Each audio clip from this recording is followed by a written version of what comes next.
education. I don't know if the haircut really on that photo really tells you what it's all about, but a bit of background on my education. Was never really a great student up until my high school days. I think I was just a bit of a passive student until I got really to the part that I really like doing. I looked up to my dad. He used to be a teacher, exercise science, physical education, also known for, and I followed his footsteps. So I did sports management, I did my exercise science degree, and I became a physical educator, I suppose. That's what you call it. And I was teaching at different universities and whatnot. And at that point, I realized I really love teaching. I love it. That smile that you get on a person's face, on a teenager, on a college graduate and whatnot, it's just amazing, especially if you can contribute as a teacher to the next pages of people's lives. But I also realized that it wasn't really fulfilling for myself. So I changed things. And I changed things because the right photo is a photo of a graduation in Australia. So I decided to go and move to Australia, leave everything behind. I left my house, left my car, left literally everything. A very, very drastic change. With very little money in my pocket, with a loan on the bank, I said, look, I'm going to take a degree in Australia. I must say I chose a location that was pretty cool. Perhaps some of you know this, Gold Coast. So it was a bit of a good time. And no, I didn't drink at that time because I was very much into my sports. But it changed my life because you leave your parents, your great endorsers, your comfort zone behind.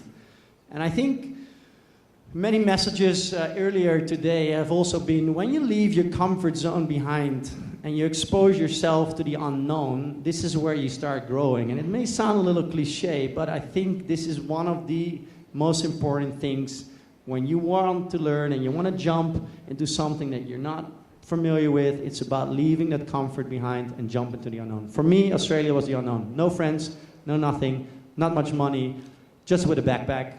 And I said, look, I'm going to do this master in business degree, and I'll see where it goes. I didn't even speak English. In 2008, I didn't speak a word of English, hence the funny accent, I suppose. And nothing with me, really. Just jumping. That's it. And it was a bit of a sad story, because I remember when that flight used to leave, it got delayed. I was overbooked. So I cried and I said bye to all my family and my friends. And I had to wait another 24 hours. I'm like, oh my God, again. So I had to do the goodbye again. I'm going to go into the wild. I'm going to go leave everybody behind for at least a year and a half. And I had to do it again. A very special moment, very memorable moment. Well, this is the end of the story, because I ended up getting my master's degree. Very difficult in the beginning. Was behind within my English. Had to put in an extra 4, 6, 8 hours or whatnot to compete with my other, because it was a bit of a competition, really.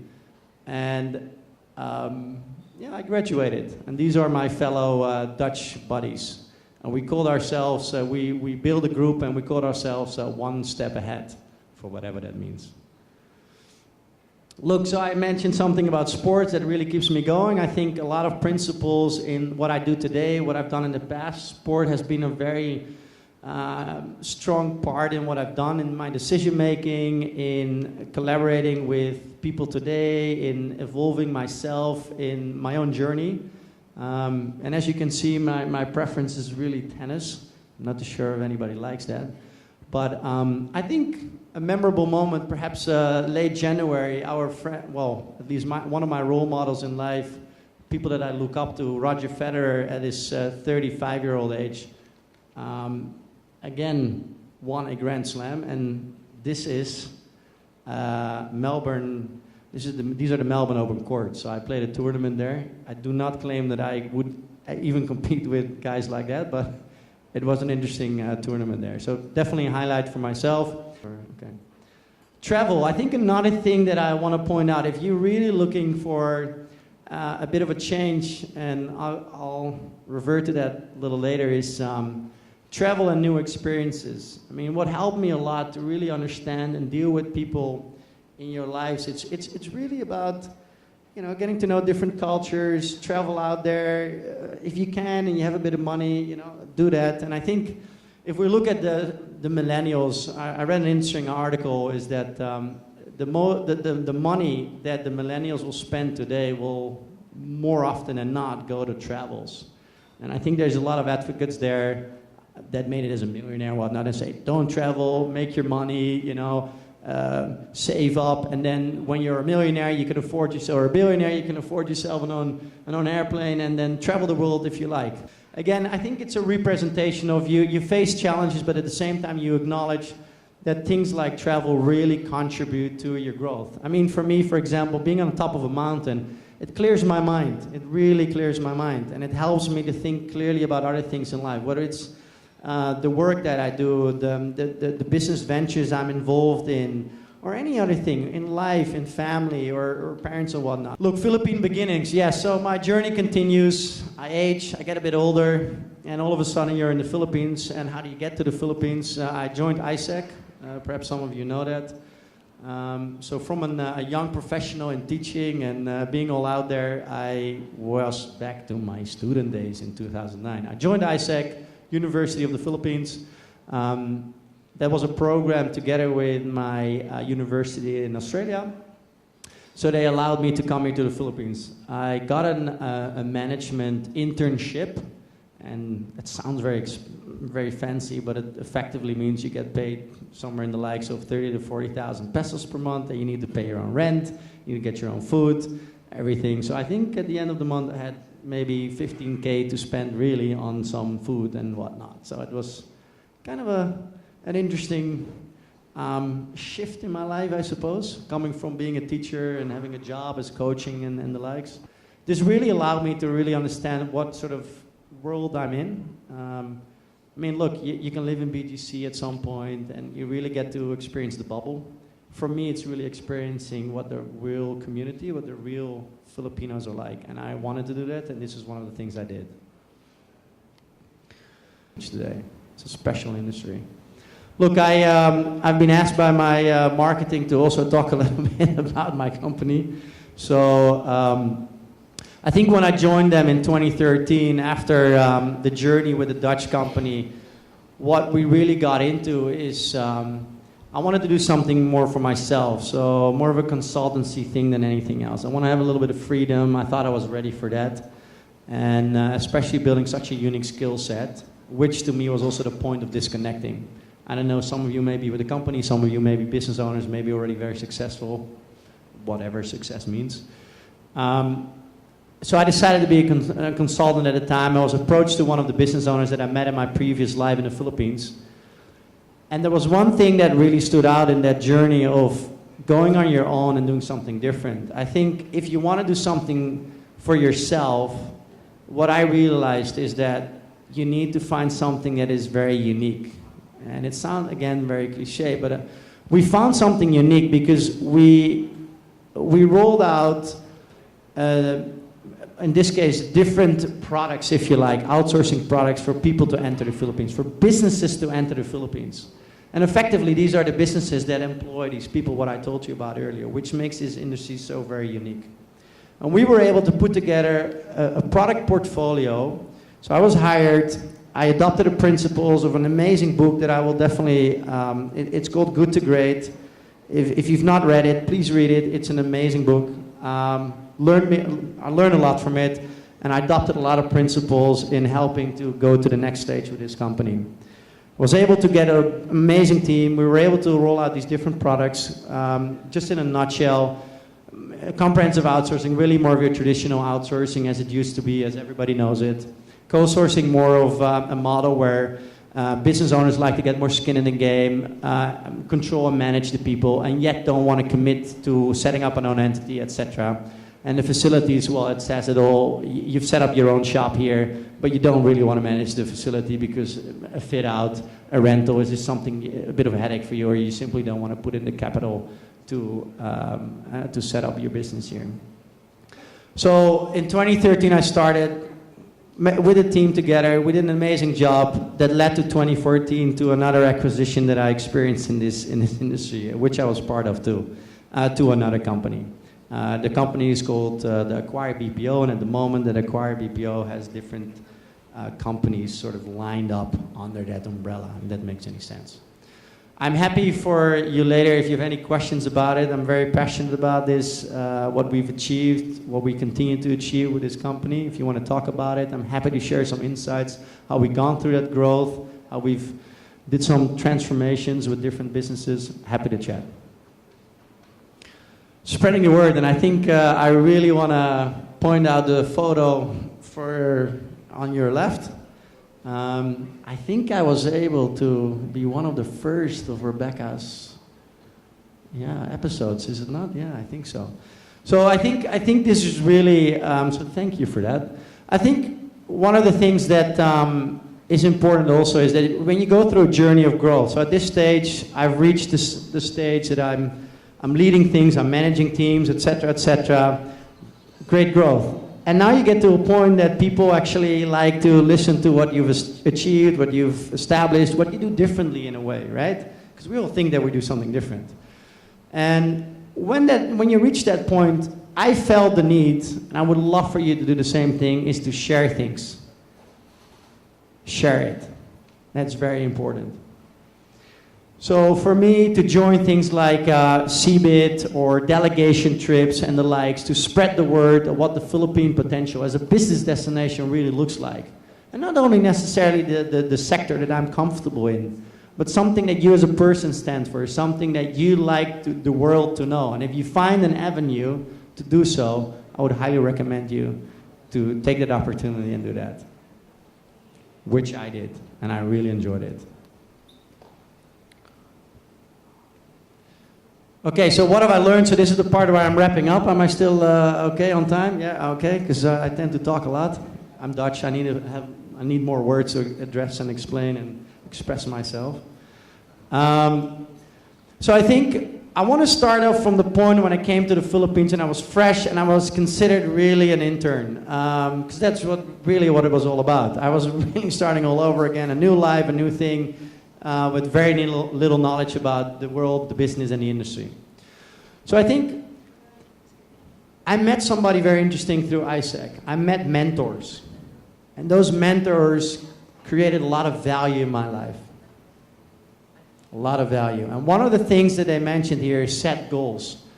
And the goals were made very, very specific. You probably are familiar with the SMART model, etc. I was, at that time, introduced to it. Had no clue what it was about. And he made me make a plan for the next 2 to 3 decades. Not just 1, 2, 3, or 4 years. 2 to 3 decades. I'm like, how do I know what I'm going to do when I'm 40, 50, 60, or whatnot? And then I realized I do know. Because at my 6 years, I want to retire. So I know my end goal, but I don't know where to start. And that's where your plan kicks in. That's where you set goals.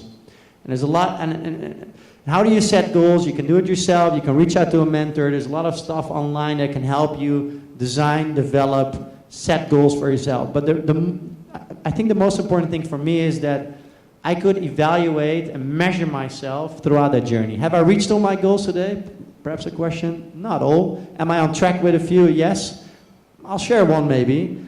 It was a health goal. I wanted to stay around my 85 kilos, and I think I'm doing a good job because I'm working out, I'm eating healthy. And this is just a very simple goal, like 3 fruit pieces a day. One of my New Year's resolutions was to get a blender and do fruit and vegetable juices in the morning because I felt I was getting a little over the 85 kilos. So I mean, these are simple things, but you can make them very specific to your own career or to your own business or to your own adventure or journey that you have. Whether you're a business owner, whether you become a millionaire or billionaire, it doesn't matter. The set goals is very important. Be mindful of cultural nuances. I think this is where I really hit the wall, especially when I came to the Philippines. Dutch, we're direct, we're straightforward, we want to get things done one way or the other. And you'll even notice it maybe in my English, that I'm using a different tonality, because I learned how to speak a little bit of the Filipino way, in a way. Or, so I think this is where I struggled the most in the beginning. And I think whether you're working in the Philippines, what sector, or you own a business, we're all going to face cultural nuances and challenges. Why? Because the world is a place to work and globalization is catching up. Look at your own workplace. Are they all Filipinos? Look at perhaps where you're going to work in the near or the far future. Are they all Filipinos? Do you think you all know them? And even then, families, dialects, different cultural nuances. If you understand these things clearly, and there's not necessarily a clear understanding on these things, this is an ongoing journey. I'm still, I got a team of all ladies here in the Philippines, and perhaps it's already Mars and Venus conversation, I don't know, but I still run into challenges today. But what helped me a lot to be mindful of these things is to sit back, like I do right now, in a chair and listen to them. We tend to really just put forward our things that we think and things that how we like to do things. I've learned to listen more. And to listen more allowed me to understand more of the cultural nuances in this world. Chase the journey, not the titles. Oh my God, you're in sports, you want to get those titles, you want to be number one, you want to win that tennis tournament, you want to be the best and whatnot, so here I am. I am very excited. I come to the Philippines, I'm going to change my career and I'm going to do something different. Awesome. And so dumb, so dumb. I'm thinking, oh, I got a business card and I got this amazing title on my, oh, here you go. I'm a project manager, or and I even asked my boss at the time in Shell, can you take away the intern part? Because, it doesn't really look good. And he's like, okay. So he took it away, didn't really care. He took it away, and I'm like, oh, awesome. I'm a project manager. Wow. It doesn't matter. In fact, to me, again, it goes back to a little bit of set your goals. It's about that journey. What can you learn in the moment? Not so much what can you do with a title. If you look at the biggest achievers today, I say that very humbly and respectfully because there are obviously also others. If they've earned their stripes in their lives, you see what sort of respect they have among their people. And you know why they have that? Because they never force and enforce their title on their own people. They are themselves. They have respect for everybody. In fact, they would probably sit lower than this stage and lower than where I am today and look up to you today. That's their mentality. And I love that. Choose your boss. I think very important, especially, I think young leaders, we're still young and whatnot. And I think this is very, very important. If you're in your 20s to 30s, you're allowed to make mistakes. Adopt that principle. Allow you to make mistakes. If you don't have that mentality, you will never grow. And I said that before. What the best learning for me is that when I threw myself out there, out of my comfort zone, I started learning a lot. But I made a lot of mistakes. A lot. And I still do. Even though I'm a little older than my 20 to 30s. But if you're in that 20, like in your younger career days or entrepreneur days, make mistakes. But the most important thing is, especially when you're in your career days, choose the person you like to work for. If you humbly respect the person you work for, you'll learn a lot. It will be an amazing ride. Focus on your 9s and your 10s, and this is going back a little bit to my teaching days. I'm wrapping up. I'm checking the time. Are we still okay? Okay, good. And I really wanted to mention this. I remember this very well, and I still adopt this in my career today and wherever I want to be. I remember it very well. Back in the days when I was a teacher, I was a mentor for 30 children, or teenagers rather. And I remember this very well. The first day I got a report. This one teenager shows his report to the parent, and he has all 8s, 9s, and whatnot. Just to give you a bit of background, marking scheme, 1 to 10, 10 the highest, 1 the lowest, Dutch system. And so the 9s and 10s are exceptional. They're really, really good. So this guy has 8 and 9s and whatnot, really good. He has 1 5, which is a fail. The parent responds, why do you have this 5? And the kid needed to explain it in front of me. Quite embarrassing. I felt very sorry for the guy. Another situation, similar discussion. Here's a report. The guy has average score 6, 7s, few 5s and whatnot, and he has 1 9. And the parent asks him, wow, what is that 9? How did you get to that 9? I think the point in this story really is, and especially in the sector that I'm operating is, there's always a discussion, what is skill set, what is talent? There's always a lot of dialogues bringing a 5 to maybe a 7 or 8. Or do we look at the 9s that come naturally? What is something that comes naturally to you? And in the journey of your personal life, in the journey of identifying the things that you really like about your life, it is identifying those 9s and 10s. What are your 9s and 10s? Look in the mirror, what are your 9s and 10s? Even if a business owner, what are your 9s and 10s? In a business specifically, what are the things that you can really excel in? What is your unique edge, your competitive edge? And bring it even back to you personally. What are your 9s and your 10s? Don't focus on the rest. Don't waste time on making that 5 into a 7. That 5 will never be a 10. And if it does, you will never like it. Focus on your 9s and your 10s. Okay, last but not least, don't take yourself too seriously. I mean, we've not been laughing since I've been talking. I like to believe I am not a too serious kind of guy, even though a lot of people tell me I am. Perhaps it's because I'm Dutch, I don't know. But I think throughout the journey, at the same time, when you push yourself, when you really go the extra mile for everything, you tend to forget what life is really all about. What is life really all about? I don't know. What is it for you? I know that question. I don't know you. So for me, for example, if I don't take myself too serious, I think I have an span of attention maybe for 5 or 10 minutes. I have been, at some point in my life, the medical world looked at me and said, maybe this guy has ADHD or he's suffering from whatnot. Luckily, I didn't have all these things. I want to be in that moment. I really want to be in that moment. When I'm not in that moment, I'm out, and I distract myself with things that I don't take too serious in life. And I think today we have a lot of distraction, perhaps a little too much.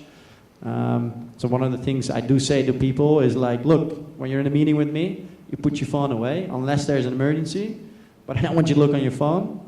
Up until a point I got really angry and the person says, oh, I'm taking notes. Oh, sorry, I didn't know that. But I think what I'm trying to say is look also for the things that really give you that sort of relaxation, the fun and everything. Because we tend to sort of sometimes get caught up with life where we're so super focused on what we want to achieve in life. As a business owner, as a career-driven individual, as a young person, as an old person. So I guess this is my tale, and there's no end slide. Why? Because it's no ending for me. I like for this to be a continuous story. I like to be this continuous story with Richard and Rebecca. I want to thank you for your time. If you want to have a chat afterwards, I'm happy to have a conversation, not only about Shore or anything in the BPO. I'm happy to have a personal chat or exchange business card and take it from there. Again, thank you so much, Asia CEO. Thank you so much for listening. Thank you.